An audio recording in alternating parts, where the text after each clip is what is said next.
What is up, guys? Welcome back to, I want to say this is the fourth installment of these shorter Q&A style podcast, video and article. So you're obviously viewing this, listening to this or reading this somewhere. So all the other methods of viewing, reading, getting this information are linked below. So if you do have a preferred method to assimilate and digest this information, then the link is there for you. Anyway, the topic at hand, it is weight selection. And what I mean by that is, how do you know what weight to use for a given rep target, rep range? Because maybe you've been on a kind of structured program and you've been doing really well on it. Maybe it's structured into different 4-week blocks. Like generally I like 4-week blocks of training, but let's say you are on 4-week blocks of training and the training block then shifts, it changes. So you were on, say for example, a block of doing 12 reps for the majority of your sets. So you've been doing 12s, you've been hammering it, you've been doing really well, and you've made boatloads of progress. Now we shift gears a little bit and we drop it down to 8 reps for our next block. Okay, so some kind of linear periodization going on here, some block periodization. How do you know what weight to use for the 8 reps? Because obviously you're not going to just use the exact same weight you were using for your 12 reps, because you just dropped 4 reps. So that would obviously be too easy. That's intuitive enough.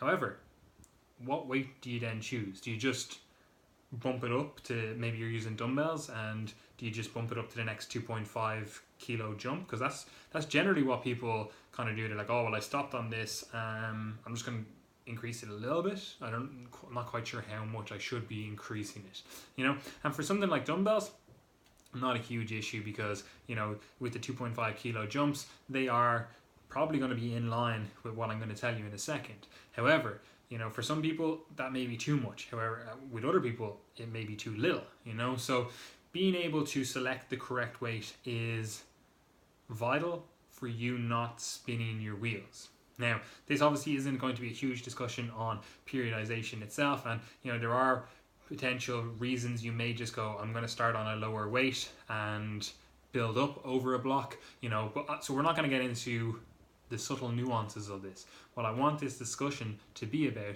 is, how do you actually just go, this is the weight I was using, this is the weight I should be using, in a theoretical world. And we'll kind of get into why it's not always 100% correct in the actual practical application of it, So you've changed block, you've changed rep range, you just want to know, I was doing 12s, I was doing this weight, what do I now do for my 8s?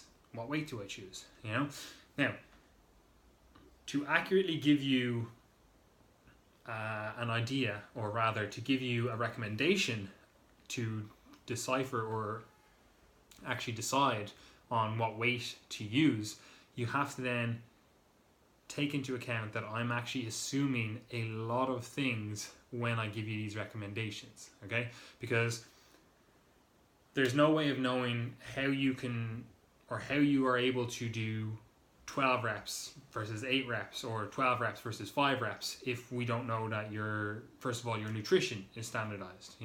Like you might say it's the opposite way. We're transitioning from doing 5 reps to doing, 10 reps now, right? So we're doing it the opposite way than I just described the first time. And you've been hammering the 5s, you've been making progress, and then we go to 10 and you just, it doesn't go along the lines of what I'm going to say now in a second, in terms of actually the numbers and the kind of weight selection that I'm going to give you an idea of it. So it doesn't go like that, and you're like, well, why didn't this happen? And you look at your nutrition, you go, okay, well, this rep range isn't supported by the fuel that you're taking in. Maybe you needed more carbohydrates. Maybe you're not even tracking your diet at all, and your energy availability is up and down every single day. There's no standardization across the board. There's no way to actually standardize what weight you're going to use for a given rep target unless your nutrition is already standardized itself. And just saying, oh, I'm in a calorie surplus, that doesn't necessarily cut mustard in terms of maybe one day you have better pre-workout, intra-workout nutrition, and that's going to affect your ability to do reps in that given workout. you know, versus the other day that you're like, oh, well, I kind of intermittent fasted this day, didn't have a great night's sleep, and, you know, that kind of stuff. Obviously, those are two different workouts. Those are two different variables that you've now introduced. That second variable being overall recovery and that kind of lifestyle stuff that we always hammer on about, you know. So if you're not standardizing your nutrition, you're not standardizing your recovery, you're not standardizing your whole lifestyle, like these recommendations that I'm going to give are potentially just useless, you know. So take that for what you will. You do have to realize that I'm giving you these recommendations assuming a lot, you know. So I'm also assuming that your plan is properly structured and that you actually have some sort of periodization model in mind. And I'm not talking about, you know, say like powerlifting specific periodization, because that's generally what people think about when I say periodization. What I mean is there has to be a plan of action and there has to be a goal to your overall program. It's not just a hodgepodge. Oh, well, I kind of like higher reps on this exercise, and, you know, I kind of like lower reps on this exercise, and I don't know how many sets I should be doing. And it's just a load of different exercises thrown together, different rep ranges, different sets, different loading parameters, just thrown together, and you're calling that a program. So I'm assuming that your program design is on point. If it isn't, get your ass into the militia. We've actually had a series on of like program design now, just giving you some kind of templates for overall structure to your workouts and stuff. So I'm assuming that you already have that dialed in, and I'm assuming that if you're listening to this, you're already thinking about that. You know, because we do hammer on about it quite a lot in terms of looking at all the variables that go into a training program, and not just looking at things in isolation, going, "Ooh, that feels good, so I'm going to keep doing that." We're also assuming that your exercise execution is on point, because there's no way in hell you can extrapolate. You can't even standardize your rep to rep within a given set, within a given workout. How in God's name are you going to extrapolate that to different rep ranges, different rep targets? You know, it's an impossibility. And you see this, like, unfortunately, you see this even in people who should know better, people who are coaches themselves, and they'll go, oh, I'm much better at higher reps than I am at lower reps. And you look at their set, their reps when they're in that higher rep range, and they're just going through the motion, they're just up and down, maybe even quarter squatting, quarter benching, that kind of stuff. And you're kind of going, these aren't the same reps you do when you're at a heavier weight. Like, you look at them doing like a triple or even a single or something, and they're properly braced, they're really focused in on the reps, and they're real dialed in with their tempo and everything. And then you look at the lighter weight, the higher reps, and it's just kind of up and down, momentum going on. And you're like, these are not, although they are the same exercise, and I'm putting that in inverted commas there, they're the same exercise, but they're not the exact same exercise because the loading parameters are different. So I'm assuming your exercise execution is on point.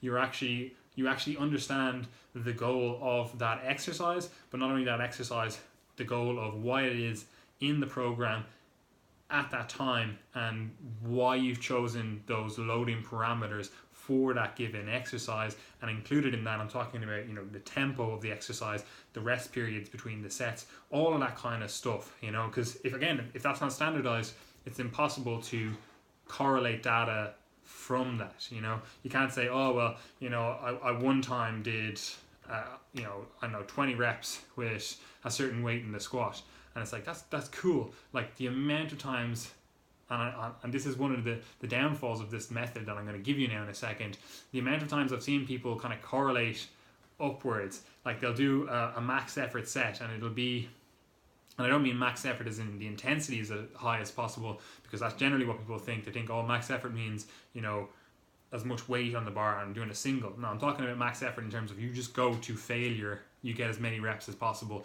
with a given weight, whatever that is for you, you know. And people will do that. They'll pick a weight that is, we'll say, relatively heavy for them, but also at the same time relatively light, because they can do like quite a lot of reps with that weight. Like, for example, like, I've done 140 in the squat and I've done it for like 20 reps, you know. And if I then correlated that and go, oh, let me extrapolate that to my 1RM, you know, let's see what a 1RM would be based on that. Like, I'd be going, oh yeah, like I could easily just walk around and say, oh, yeah, my squat is 300 or whatever that correlates with. I don't even know, you know.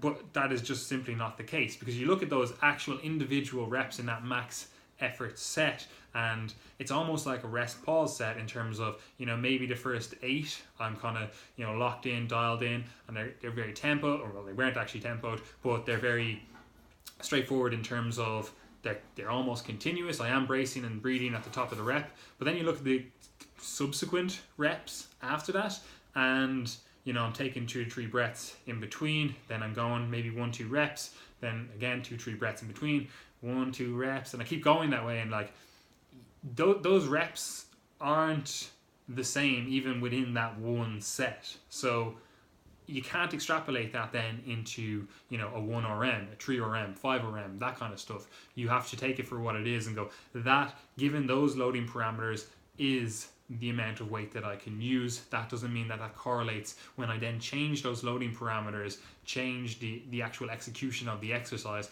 That doesn't mean that's going to correlate with the actual real world application of it. So again, there are some limitations to this theoretical stuff, and a lot of the limitations can actually be standardized away when you actually standardize all the stuff that goes into program design in this lifestyle, health, fitness sphere, whatever you want to call this,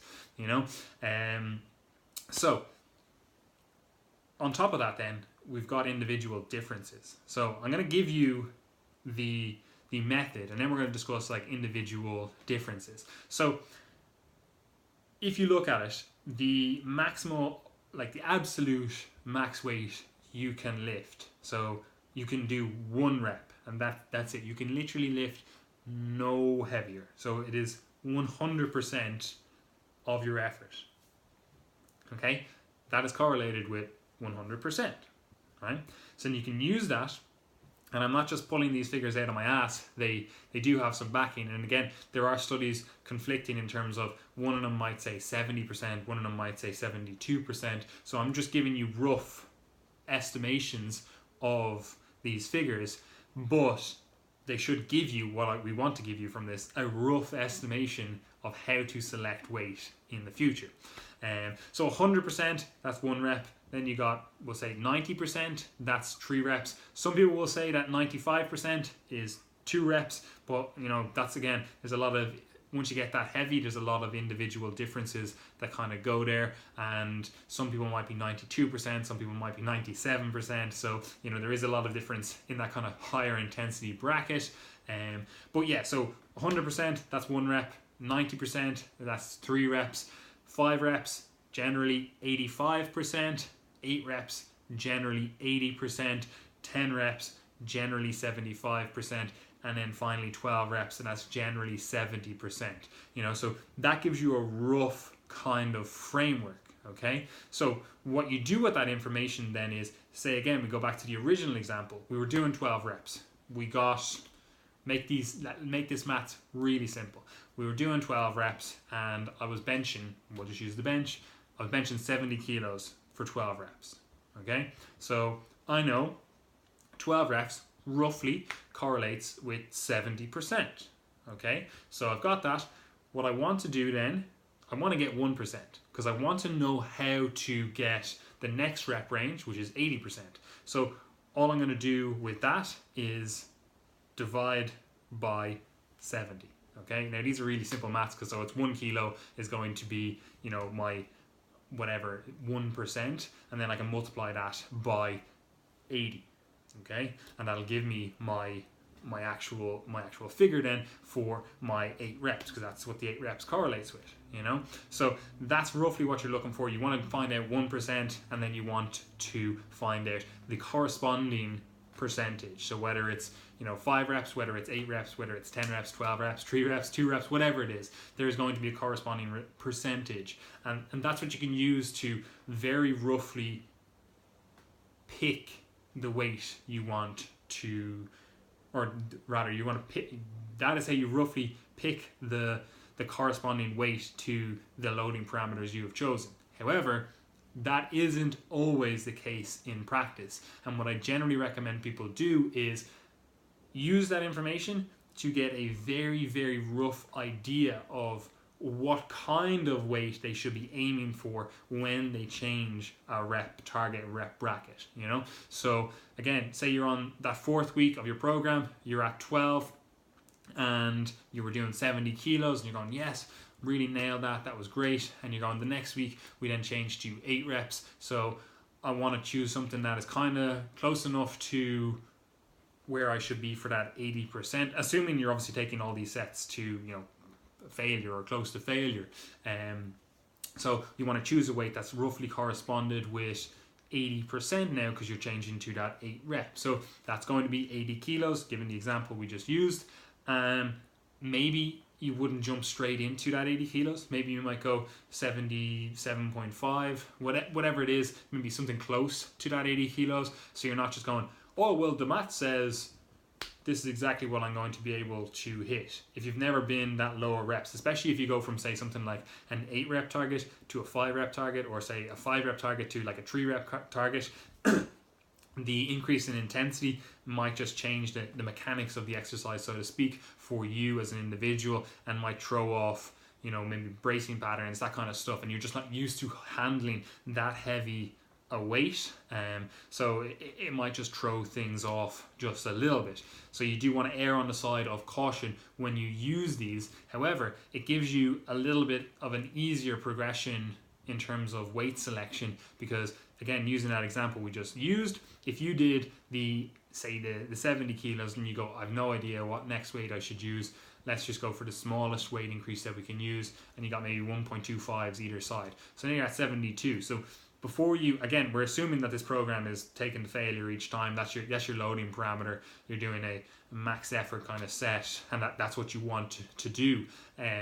There's going to be 3-4 weeks before you even get to that true max effort 8 reps, because you were at 70 for 12 and you go, okay, cool, I'm going to go up the smallest weight increment. You're now at 72, you're now at 75 the next week, and then you're now at 77, and then it's only in the 4th week you actually get to 80 kilos, which again is a very valid method of progression if that's what your program is calling for, some sub-maximal work leading up to maximal work in that final week. Cool, I'm totally down with that. However, if your program's calling for you to hit a maximal or a max effort, whatever what you want to call it, a max effort set, and you're kind of like, yeah, maybe I had 1 or 2 left in the tank, I'm not quite sure, using the percentages does give you a rough idea. However, there is obviously a lot of assumptions that go into it, and there is a lot of individual differences that go into this as well. So that's what you really need to pay attention to, not the theoretical stuff, because I'm presuming you're locking down your nutrition, I'm presuming you're locking down your lifestyle, your recovery, and your actual exercise execution, because like we've hammered on about that quite a lot, So you should have that kind of, at least in your mind, to be thinking about dialing that stuff in.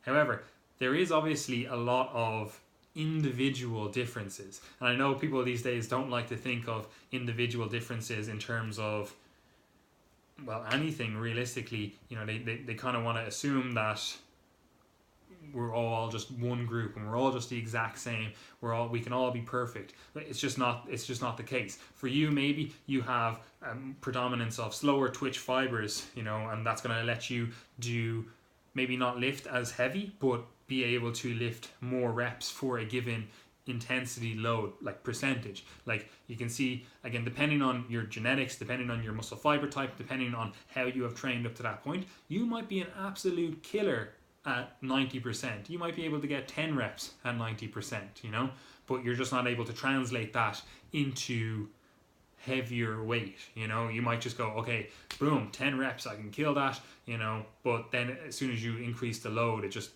drops off dramatically. So that might be you. That might be, again, down to genetics. It might be down to the way you have trained up to that point. Like if you've done a lot of endurance work or really, really super high rep work, and you're just not used to, your nervous system isn't used to handling heavier weight, you don't have the correct muscle fibers for it, again, genetically, or you just haven't grown those muscle fibers because you've never trained that way, then you may just drop off. There might be just this, okay, cool, all these figures work up until I get to 85%, and then I go from 85% to what should be my theoretical 80%, or rather my theoretical 90%, and my theoretical 90% is actually my 100%, So there is going to be a lot of individual differences within this. And that's, again, half the fun of resistance training, is figuring out all this stuff for your body as an individual, you know? So you want to take all of this information with a grain of salt, and what you want to use this for is a method of getting a rough theoretical idea of what weight to select when you change the rep target, you know? So if there is a weight that you're kind of like, yeah, I'm just not sure how I should go up, and this is definitely going to be more beneficial on stuff that we'll call them compound lifts, in terms of, you know, like your squat, bench, deadlift, that kind of stuff, you know, especially as you get stronger in the rep ranges. Because like I used the bench press as an example there, and that was great, that was fine, it worked well, even if you're kind of like, yeah, it was only like, you know, 5 kilos, 10 kilos in the difference when we're at these lighter weights, like the 70, 80 kilos. But, you know, imagine something like the squat, and you have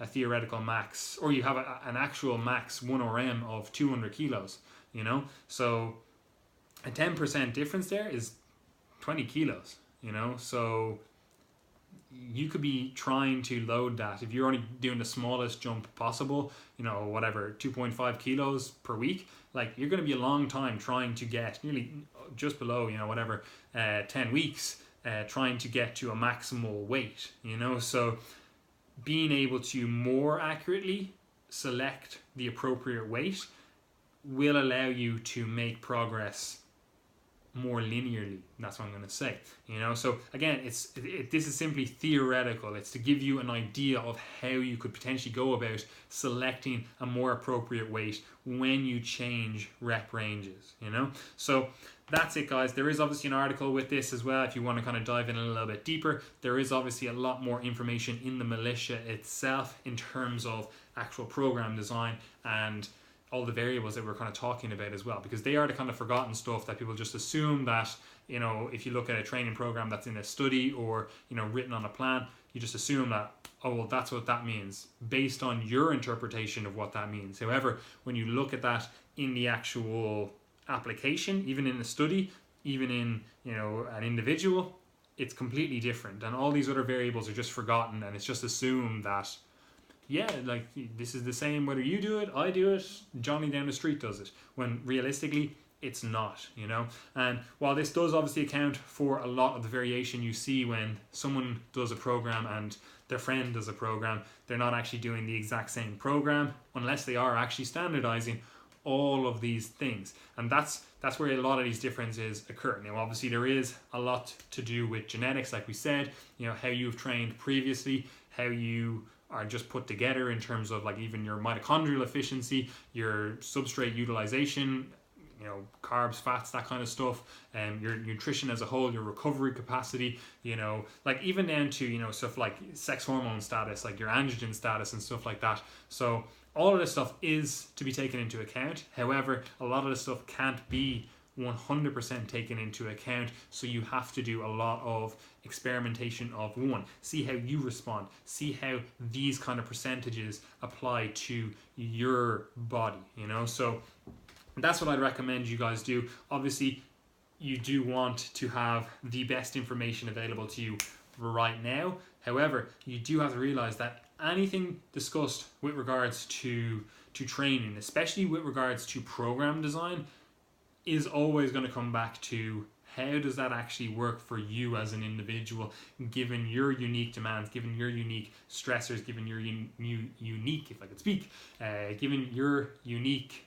lifestyle as a whole, and then layering on top of that your genetics, your training history, injury history, all that kind of stuff. So that's it, guys. Again, the links are all below if you want to click into them. If you do have any questions, or you'd like any questions or topics discussed on this kind of format, these, you know, audio, video and articles, just send us in the questions, just send us in the topics. And generally what we're just doing is taking questions from social media, or, you know, maybe even clients ask during the week, or potentially it's just something that we've been thinking of ourselves. So don't be afraid to reach out. Obviously you should be following us on all social media, Facebook, Instagram, YouTubes, all that good stuff. Anyway, guys, that's me. Peace out.